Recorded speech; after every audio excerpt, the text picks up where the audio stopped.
Quando agli albori della sua storia la Terra iniziò il processo di assestamento, l'atmosfera era invasa da densi vapori ai quali il calore impediva di condensarsi. Ma appena la temperatura della crosta terrestre si abbassò, le piogge caddero dagli immensi banchi di nubi e l'acqua finalmente non bollì né evaporò a contatto del suolo.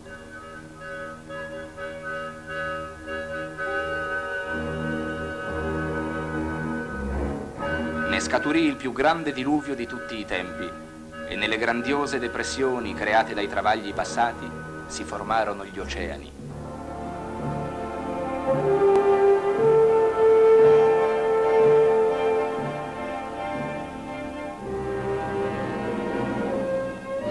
L'acqua affrettò i processi di raffreddamento, in modo che le nubi si squarciarono e il primo raggio di sole illuminò la liquida distesa.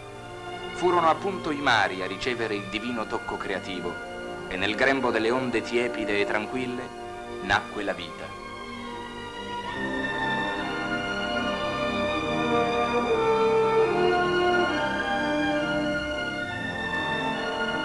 Nell'avvicendarsi di milioni di anni, gli oceani, ancora più vasti di quelli odierni, accolsero innumerevoli organismi. Comparvero anellidi dotati di un primo sistema nervoso e di un primo cervello. Si unirono ad essi gli echinodermi, destinati a originare gli eredi del mondo, i vertebrati. Si moltiplicarono gli antozoi, primi a possedere una vera bocca ed uno stomaco. Molluschi, crostacei, polipi furono altrettanti gradini della scala evoluzionistica.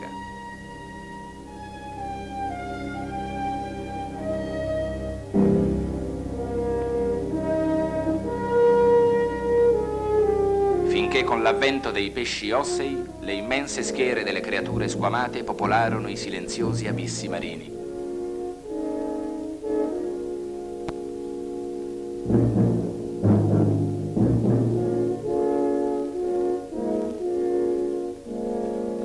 Contemporaneamente all'evoluzione delle specie marine avvenne lo sviluppo delle piante. Le alghe conquistarono la terra. Muschi, licheni, felci, i pionieri del regno vegetale, capaci di vincere la roccia, coprirono di verde i continenti. L'atmosfera ricca di anidride carbonica e il clima umido e caldo ne favorirono lo sviluppo. Foreste immense, ancor prive di fiori, trasformarono in giungla la crosta del pianeta.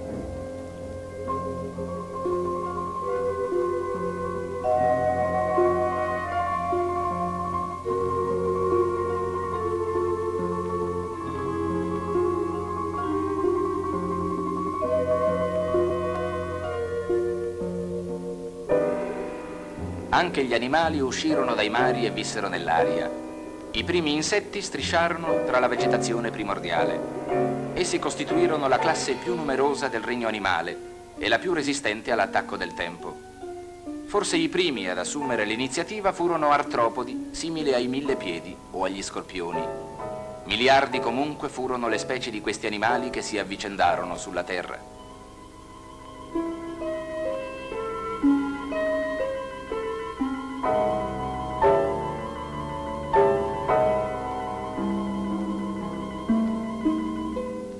Gli anfibi apparvero timidamente sulla Terra, ma con loro iniziò la vicenda più importante di quel periodo, lontano da noi 250 milioni di anni, quando alcuni tra questi animali non ebbero più bisogno di trascorrere la vita larvale nell'acqua, comparvero i rettili. Nelle paludi e nelle acque stagnanti, tra gli equiseti e le felci, sulle rocce e le sabbie dei deserti, i sauri divennero i più grandi animali che abbiano mai camminato sul pianeta.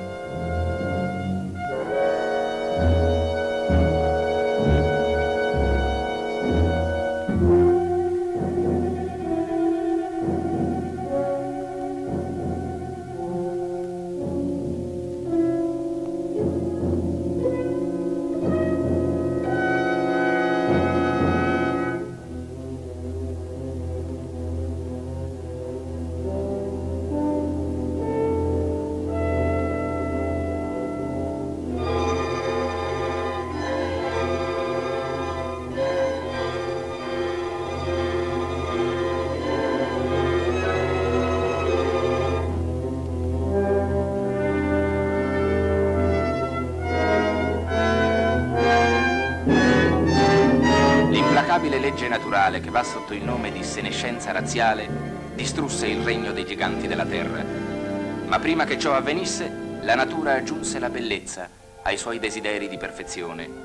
Sulle piante sbocciarono i fiori e gli insetti contesero loro la supremazia della grazia e del colore.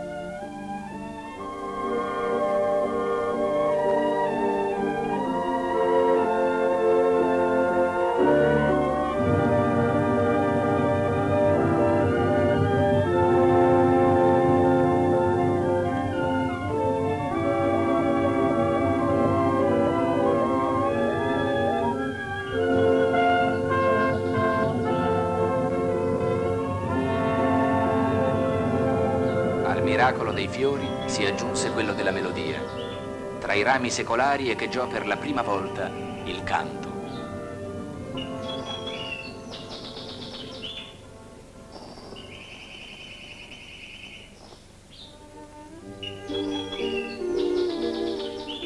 Gli uccelli ottennero il dono del volo e, dotati della vitalità psichica e fisica necessaria per sopravvivere, si adattarono alle diverse esigenze ambientali.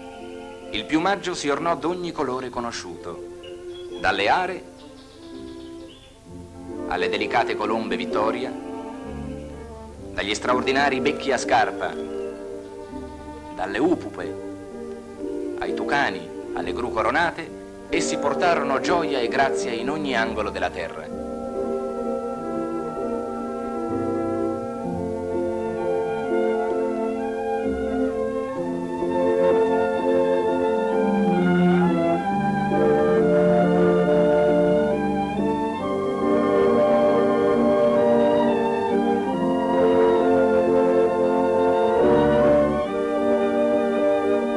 Con l'avvento degli uccelli nasceva l'amore, quel sentimento tenero e delicato che si manifestava nell'affettuosa cura della prole e che doveva ingigantire con la comparsa sulla terra di quelle piccole e timorose creature che sarebbero divenute le dominatrici del domani, i mammiferi.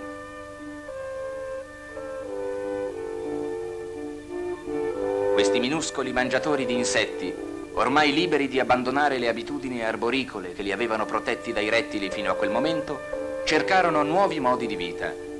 La varietà della loro costituzione fisica, la folta pelliccia o la mancanza di mantello, gli arti altamente specializzati, l'intelligenza vivissima, l'adattabilità a qualsiasi ambiente, costituirono i motivi principali del loro affermarsi sulla scena del globo.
terra fu così variamente popolata, forse tra le rocce di una vetta montana, forse nei recessi di un litorale marino, o forse nella penombra di un bosco, Dio creò la più perfetta delle sue creature.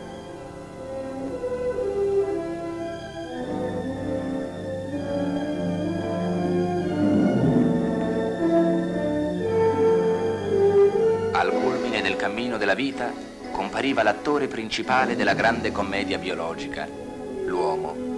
Per metà divino e per metà bestia si affacciava alla ribalta del mondo.